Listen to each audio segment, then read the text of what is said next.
Yo, what up? How you guys doing out there today? This is your boy Roto Beast. I'm here to present you my NBA morning shoot around for Friday, January 31st. If you're new to this channel, please make sure to click the subscribe button below. This way you can watch all of our NBA, NFL, and MLB videos. If you haven't came and checked out our website here at dfscheatsheet.com, you're absolutely missing out. We have all the tools to help you compete with the pros day in and day out, including a complete optimizer, tons of content, daily FanDuel and DraftKings cash lineup tape. We're truly a one-stop shop for all your DFS needs. So make sure to come check out the site here at dfscheatsheet.com. So what up, Jeremy? How you doing out there, bro? It's Friday, man. I love Friday, and it's a nice, Definitely. nice slate Friday, right? It's not a monster 12-game slate. It's a nice little 7 slate. For sure, yeah. No, I'm thinking it's looking like a really nice slate for sure. It's a couple good games that definitely to watch as well. So it should be a fun night in the NBA. You ready to jump in, talk some basketball? Cool. Absolutely. Cool. Real quick before we do, if you guys don't mind, please take that quick second, click the like button down below. Helps me out. Really appreciate that from you guys. And yeah, let's go. So first game we'll jump into, we'll talk about Toronto going into Detroit to face the Pistons. This is a back-to-back for Toronto, and you got Gasol, who's now a time decision, was out yesterday. We saw it was a default chalk spot for Ibaka. And this is so weird to me that yesterday the spread was 12 against Cleveland. It ended up being a really good battle game. It goes to show you, right? Cleveland just seems to play really good at home. And playing against the Pistons, and I think the Pistons they're not any better than Cleveland, right? And it's only a 4-point spread. So higher over under. See them, no Ibaka, no price change. And I think all the same guys are going to play here today. I mean, obviously, Kyle Lowry at $71 is a very, very fair price. It's not the easiest match in the world going against Derrick Rose. Point guards have fared very well recently against them. But, the guy I have my eye on the most here is Siakam. I'm just really looking for that kind of takeover from Siakam 60-point outing that he's capable of giving us. Ibaka scares me in the spot against Drummond. I think that this is a full fade for me. I don't think Ibaka will be as chalk in this spot as he was yesterday. Tristan Thompson and Kevin Love are not Andre Drummond. And I know there's been some good games. Like Jalen's had a couple of really good games against Andre Drummond. Bro, let me ask you, have you watched much Andre Drummond recently? I haven't really had a chance to watch too much NBA, to be honest with you. I've been doing my research in the morning, and then I coach basketball, so I've been busy in the evening. But everything I keep hearing is that Andre Drummond's going to get traded. I mean, what do you think about that? I don't know, man. And because of a couple things, he's got this really big player out for next year. I think it's $26 million. I might be wrong on the amount, but I know he does for a fact have a player out. So teams aren't really interested in that. And then what I caught on to was when the Nets played the Pistons in Detroit, Jared Allen had like 4 block shots. They were on Drummond. And then I think Jared Allen had 5 more block shots in this pregame on Drummond. He just looks like he's decrepit. His legs don't look like functional. He doesn't look like he has any elevation in his legs. He just doesn't look Drummond doesn't look right. He's athletic and all that, but he just no ups in him. Is what it looks like. He looks like he's got old legs. So, but I just can't go there with Ibaka. It's a good price tag, but I don't want to go here against Drummond in this spot, especially Drummond is trying to get traded, and now team don't see they're interested in him because he doesn't look right, or because the player option he may want to try to get the hell Detroit. So for me, Siakam, Lowry, Van Vliet, okay with that. If Gasol does play, I could look at Ibaka, but then at 5,700 for just a power forward spot, I think that's a fade too. Yeah, I mean, on the Detroit side of things, there's a couple guys we can look at. I think that they're all GPPs, but there is a couple options here. Derrick Rose at 7,300. His price is getting to the spot where it's tough to play him now. But at this price tag, you need about 36 for value. In 2 of the past 4 games, he's got you at least 45 fantasy points. So he's still showing us the upside on this price tag. It's been like 14 straight games or something like that where he scored at least 20 real-life points. He's playing very well, playing 30 minutes a game, looking like the old Derrick Rose. So I definitely think that you can look at Derrick Rose and GPPs. Reggie Jackson as well is coming in kind of as that 6-man role at 4,600. He showed us some upside on this price tag as well recently. So I think he's a guy on the cheaper end that we could possibly look to play a little bit. Outside that, I mean, these two guys are strictly GPP. But Marquise Morris at 3,900 played 30 minutes last game. 30 minutes at 3,900 for Marquise Morris. He could definitely be a GPP play, give us a little bit of upside.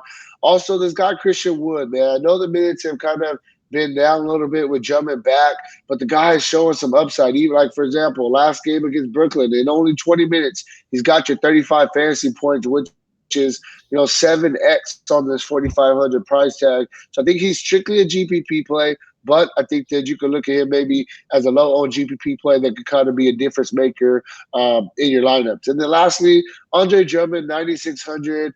I mean, yes, he doesn't necessarily look like he has an extra pep in his step, but he's still giving you a floor of right around 40 fantasy points a game, playing 30, 33, 34 minutes a game. And I like Drummond a lot more if Gasol is out going against an undersized Ibaka. I definitely think that it's a really good spot for him. If Gasol is in play, the matchup is a little bit tougher, and it kind of takes me off Drummond a little bit. But I think that you could consider him in GPPs. Moving on, next game we're going to talk about, we got Dallas going into Houston to face the Rockets.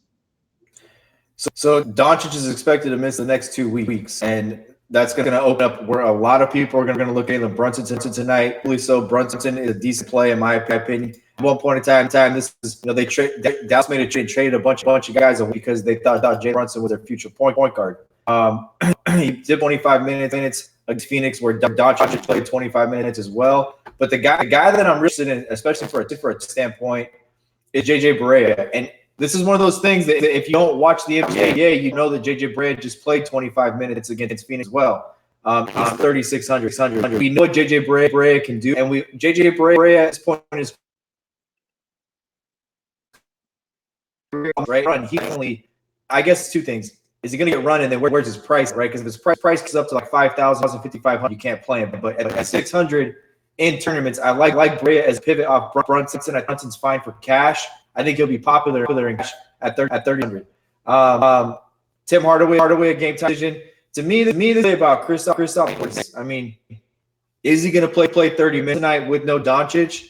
I think if Dallas is going to be competitive in this game, it's going to have to go through Porzingis. 6,400 on FanDuel for Porzingis with no Doncic, to me, seems way too deep. I think he'll be a very popular play today.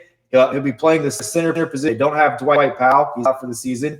You got Maxi Kleber at 3,800. He'll get run. We know that. And Boban Marjanovic should come and play in this game. And we always talk Boban. If Boban's going to run, this guy is a fancy point per minute monster against a center like Capella. If Porzingis were to get in foul trouble, then you've got Kleber. Hey Jay, really quick. I'm not trying to interrupt you. I'm sorry. I really like the Porzingis call. Capella's out today. Capella's out, so I like that Porzingis call a lot. Capella's out? Capella's out with the heel injury. They're going to probably start PJ Tucker. PJ Tucker. You get PJ Tucker, which, by the way, Tucker's always going to be a good play. Like he's going to start. He's going to get run at the center spot. So, but 6,400 for Porzingis with no ditch, it's just way too cheap. And I think that a lot of times what happens is two things get lost. High over under get lost, and then plays that are in really good spots get lost when there's injury news that creates value on slate. People focus on value. Human nature, people like to save, right? So I think that Porzingis may be a guy that could kind of get lost in the shuffle a little bit. The spread is almost 10 points. There's Doncic, plays a game time decision. I just think that Porzingis is a solid play. I like some of these guys like Seth Curry in tournaments. Like I mentioned, I really like Kleber, and then you have to like Willie Cauley-Stein in this spot as well with Clint Capella. Willie Stein could play 20 to 22 minutes tonight and play the position if he's going to start. Obviously, he'd start against PJ Tucker. Porzingis going to be in a complete mismatch against who? Ben McLemore? I mean, who? James? Nobody's Porzingis. So that's kind of where I'm at with it. Porzingis is the lead by best play. I know it's like Brunson is a good value play, but Porzingis is a tremendous value play at 64. Yeah, I really like Porzingis banging down there against PJ Tucker. That's why I did want to bring that up. He definitely could have a really good game here. On the Houston side of things, I mean, I'm gonna start Russell Westbrook 11.1. Russ has really been picking it up while James Harden has really been kind of going downhill right now. James Harden is really, really struggling. The price tag's all the way down to 10,000. James Harden is strictly a GPP play for me. Russell Westbrook, he's playing, almost like the Russell Westbrook we've known for the past couple of years with OKC. Definitely been really scoring the ball, been playing very well. He's not getting the triple doubles, but he's getting very, very close. Like I said, he's on a roll right now. I like Russell Westbrook in this spot against Dallas. James Harden is strictly a GPP play. Aaron Gordon's price came back down after the crazy 68 fantasy point game. And I like him. He's going to play right around 30 minutes, probably going to start. They're going to play small ball. He owns 4,900. You need 24 for value. He could definitely get you an easy 36x, possibly 7x. I think that you can look at Aaron Gordon as well. And then, as much as I don't want to say it, man, I mean, you can play PJ Tucker. He's only 4,300. You need 22 for value. He's got you at least 25 in five straight games.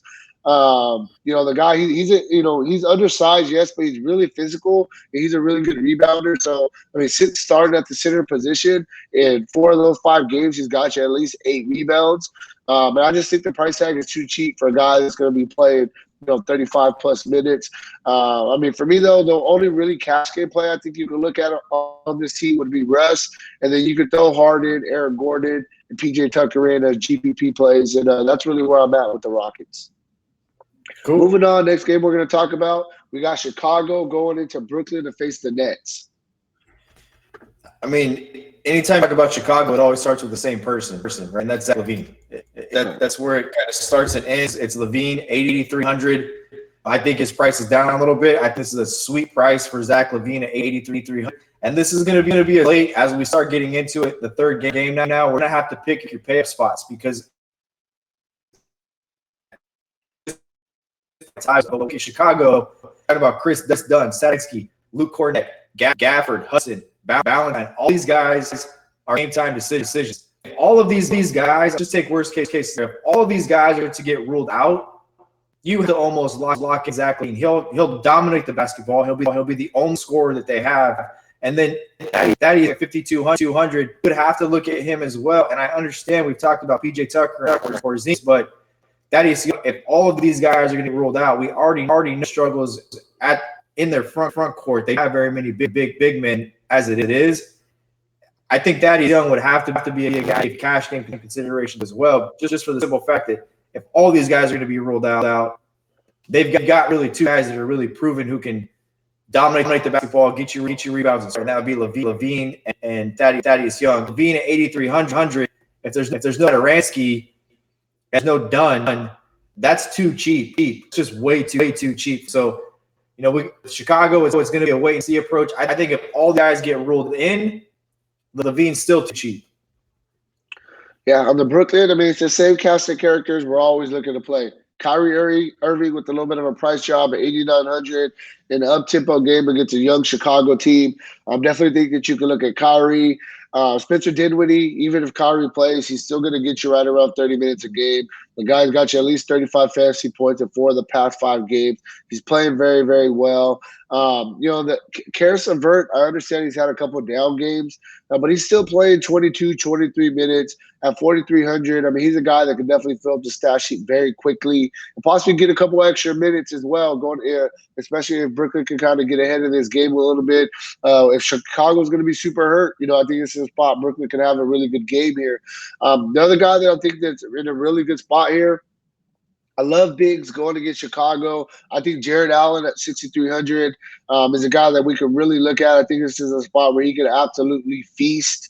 So I think that he's a guy that's definitely in play as well for GPPs. So that's really where I'm at, man. Just keep it simple. It's Kyrie. You can look at Dinwiddie, Jared Allen are my top 3 plays, and I think you can look at Karis LeVert, strictly 100% GPP.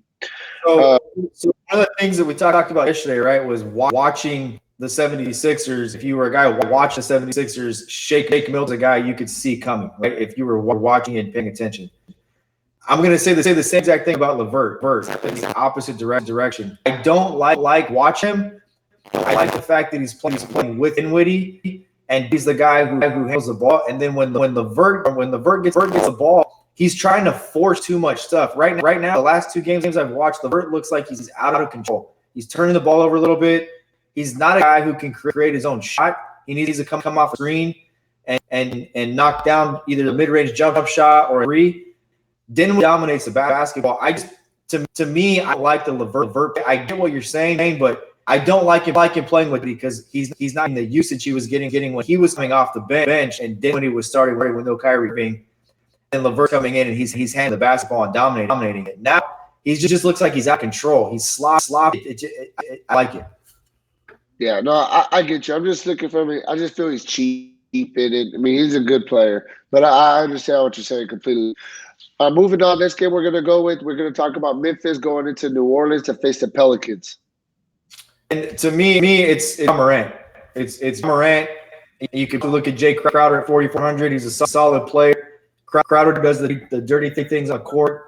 At 4,400, I think on a 7-game slate, you could probably look at him as a small for 2, a value type play in a game that shouldn't be fast paced with a lot of shots. We know Crowder is a run and gun type where he, rebound, get on the perimeter, he kind of 3, etc. He's kind of Robert Covington type, maybe a little grittier.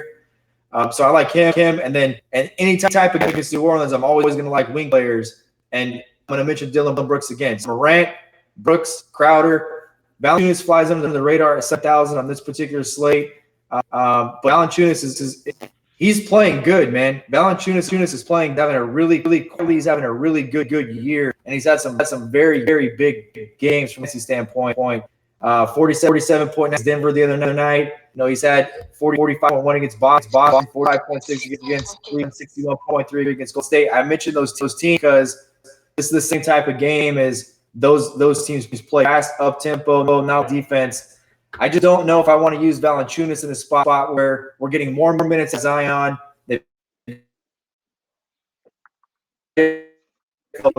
So yeah, Valanciunas is in tournaments, low exposure, fine, but Morant, Dylan Brooks, Jay Crowder, I think is what's at.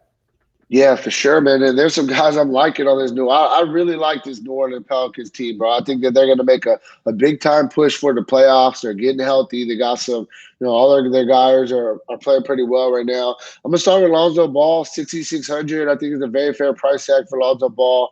He's playing the minutes. He's playing well. He's picking up a lot of assists right now. That's what I'm liking about Lonzo Ball, really distributing it, getting these guys involved. I think he's a really good price tag. Drew Holiday at 7,600. He's playing some really good ball as well, just showing us some big-time upside against Cleveland where he got 62 fantasy points. I think 7,600 is a very fair price tag for him. Brandon Ingram, yes, the production has come down a little bit with everybody coming back, being healthy. But Brandon Ingram still scoring you 20 points a game, still getting you some rebounds, some assists, etc. I think that he's strictly a GPP play, but you can look at him. And then you got Zion, man, 6,500. He's playing 30 minutes a game the past couple games. You got to really like that. The guy just he's a monster rebounder, can definitely score the ball, play some good defense.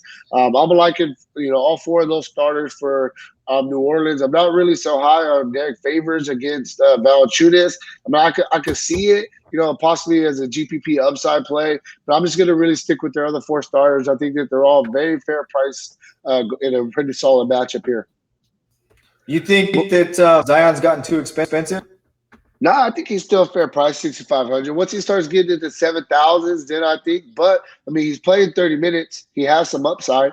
So I think he's still a fair price right now for sure. Yeah. But like I said, once he starts getting 74, 7,500, then it's kind of start getting a little bit.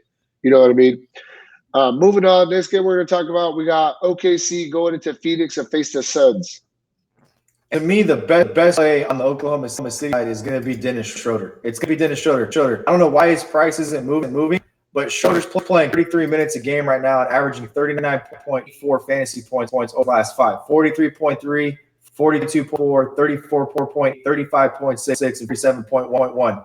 Schroeder's balling. I mean, he under the radar. He's not throwing up 50-point games like Lillard is, but he's having the same type of run Lillard's have in a bench roll, if that makes any sense. He's the best play that they've got, right? So to me, you could also look at some of this value that Oklahoma City has on the table as well to save some salary in larger format tournaments. Dort is getting run. He doesn't bring his to the table as Baisley does, but Baisley and Dort are getting run. So they're definitely the look. My doorbell. I got some door. But I'm gonna fix this first. So to me, it's Schroeder, the guy that you want to with. I just think it's such a really good price at 6,000 in the game of Phoenix. The guy I would like to talk about hear what you got about Booker, but another guy, Bradley Beal gets snubbed. Finds out yesterday, goes and drops like 50 points. Booker snub. What's Booker going to do tonight? Yeah, no, I mean, I'm absolutely with you. I'm with you for sure. On the Phoenix side of things, there's a couple guys that I like. I'll start with Booker, like you said, all-star snub. The guy is playing very, very well. He was a guy that really idolized Kobe, looked up to Kobe as well, and past couple games he's just been playing out of his mind. All season he's been playing very well.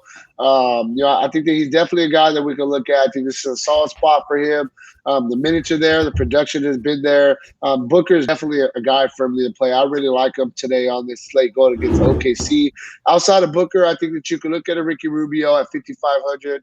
The price has dropped a little bit. I understand the production is down a little bit, but Ricky Rubio is still going to play around 30 minutes a game. And overall, he's having a really, really good season. He definitely gives us some upside of this 5,500 price tag. More of a GPP play, but nonetheless, I definitely still like him. Kelly Oubre at 6,400, he's playing a bunch of minutes. He's a guy that all year he's been playing very well. This Suns team as a whole has been playing pretty good, playing competitive this year. And Kelly Oubre has been right there in the thick of things. Definitely has given us some upside. Already has multiple 40-plus fantasy point games this year. But he's a guy firmly in play. And lastly, DeAndre Ayton, it is a tough matchup against Steven Adams. I understand. But, man, Ayton's just playing very well. He's getting a ton of minutes, and the guy's just been on fire. I think he's like a strictly GPP play in a tough matchup against Adams. But I want to give him a little bit of love because the guy's definitely been playing out of his mind. So he's a guy I think that is going to be very low owned and you can look to play. Next game we're going to move to, we got Denver. So watching them, right? Watching them. That's exactly what I'm talking about, that they've never seen this out of him, that he's that hungry. They've never seen him play at this level before, that if he's going to play like that, pretty much everything you're saying. I think that Ayton's owned 8,200. I love him in tournaments. Yeah, the thing is, too, is I think that he had got suspended and he just put a chip on his shoulder. You know what I mean? Like, he wanted to prove, like, no, that's not me. That's not why I was doing good type stuff. You know what I mean? Right. Moving on, next game we're talking about, we got Denver going into Milwaukee. Jokic did exactly what we thought Jokic would what we talked yesterday on the video what Jokic would do. It was a really good spot for him. Jokic put up 53.8 points. I believe it was top center on the slate, 34 minutes, 28 points, 4 boards, and they did exactly what we said he was missing in his game with Jamal Murray, right? With Jamal being out there, the assist numbers were down, and the triple upside with Jokic down. But tennis last night, I don't like that it's a back-to-back. I like that you've got Jamal Murray's game-time decision. Paul Mepp is a game-time decision. It's against Milwaukee, who's annihilating everybody. Giannis is going to play today. I think Jeremy Grant is 6,200. I get it. I know you talked about him yesterday. He came out, put up 23 fantasy points against Utah. I don't like this. I don't like the price tag on Jeremy Grant, and I just think that it's sooner or later Porter is going to have another game where he's going to play 28 to 30 minutes. He had 33.4 fantasy points last night. Tonight's probably not the night to target him because he plays 22, 23 minutes, and he plays 28 minutes. He got 25 last night. You probably get 20 out of him tonight in a tough matchup against Milwaukee. I just think overall that the only guy you could really look at Will Barton, and that's only Gary Harris is going to get ruled out, and only if Jamar is going to get ruled out. 5,700 is a good price tag. Bledsoe's not the best ender in the league, and that's really where I keep it is with Barton. Yeah, I mean, for Milwaukee, I think this game is going to be pretty competitive. When Giannis back, take some guys off the table. I'm really just going to stick with their 3 main guys. I think Bledsoe at 6,100 is still coming in too cheap, but I think he's firmly in play today. Then you got Chris Middleton, 7,200, the second best player on this team, coming off a monster game against Washington. I understand Giannis didn't play, but the guy just been playing very well overall on the season, averaging 33 fantasy points a game. I definitely still think he gives us a little bit of upside on this price tag, even when Giannis played. And then 11.6 for Giannis. I think that it's a pretty fair price tag for him. We know the floor that Giannis gives us, and he definitely gives us some massive upside. at this price tag, we need about 56, 57 for value. He's averaging 56 on the season. So I think that Giannis is definitely in play. And I'm really just going to keep it to those three guys. Moving on, Here next it game we're going to is. talk about, hey, the main event of the night. You got Dame Dollar going into LA to face LeBron and the Lakers. I just got goosebumps when I said it because this is gonna be something special. I mean, set your bar, man, because even my kids are asking they're gonna put Kobe's number on the floor. You think they are? They're probably gonna do all that. I mean, it's gonna be a special night, and you gotta love Lillard in this spot. I think Lillard is one of these guys that's gonna rise to the occasion. I would load up. I mean, Carmelo Anthony, they said is with the team. I believe Carmelo Anthony lives in Los Angeles, so if he's with the team, he's with his family. He's already in Los Angeles, so he's a game time decision. Me, I want to play three guys here, and I'm going to play Lillard. You don't have to say anything else besides what he's doing. Period. Point in the story. What Lillard's doing at 10, too cheap. 64.78 fantasy points. He's averaged over the last 5 games in 40 minutes, averaging 45 real points over that stretch. Whiteside, I'm not really interested in this spot against Anthony Davis and JaVale McGee and Dwight Howard and those boys. I think Whiteside's excited. I hate to use the word soft. Whiteside's having a good season, but I don't think this is a Whiteside game. Whiteside in the past, my rule's always been play him at home, don't play him on the road. On the road, he seems to get in foul. This is a bad spot him against Anthony Davis and the guys. But Ariza, he's going home. One times with Kobe, you know he's going to be motivated. He's going to be emotional. And Carmelo Anthony. I mean, Lillard, Ariza, Anthony, those are the guys I'm looking at. One, they're playing extra well. Ariza's just played outstanding since Portland. And then there is the Kobe narrative. This is going to be a tribute Kobe. I expect these guys to ball. Yeah, bro. I'm with you. And then, on the Lakers, it's simple, man. Let me keep it simple for you. LeBron. I'm loving LeBron today. I think this is a spot where LeBron's just going to absolutely come out and just ball out. Anthony Davis is a game time decision. If Anthony Davis is out, it just gives the LeBron even that much more of a bump. Either way, it's LeBron. It is what it is. If Anthony Davis does play, though, I think Anthony Davis is firmly in play. If Anthony Davis is out, I think that also gives a bump to Kyle Kuzma as well at 4,300, coming in too cheap. But for me, man, it's LeBron. And I'll wait on the Anthony Davis news. Like I said, if he's in, he's in play. If he's out, you look at Kyle Kuzma. But I'm just sticking with LeBron, bro. I love LeBron tonight. I mean, short, simple, keep it easy. I don't know if you saw the video or not, but Anthony Davis was running routes yesterday, and LeBron James was throwing him passes. They were playing football outside their practice facility for like 20 minutes. So you had Anthony Davis and LeBron James running routes. And Davis is just playing. And then I don't know if you saw this also. LeBron James and Davis went out 2 weeks ago and got Kobe. Like he game time decision all you want. Anthony Davis is playing. Yeah, so hey, 10.3 for Anthony Davis is a very fair price tag if that's the case. LeBron, Anthony Davis, those are the 2 plays for the Lakers. I could even see you. This game's going to be competitive. So I could even see you stacking those 2 guys together and making that your focal point of your lineup. And it probably is not going to let you down tonight. So, hey, that's really where we're at with this video. If you want a more in-depth analysis, make sure to check out the site, dfscheatsheet.com. And, hey, good luck our guys' contest tonight, all right? Peace out.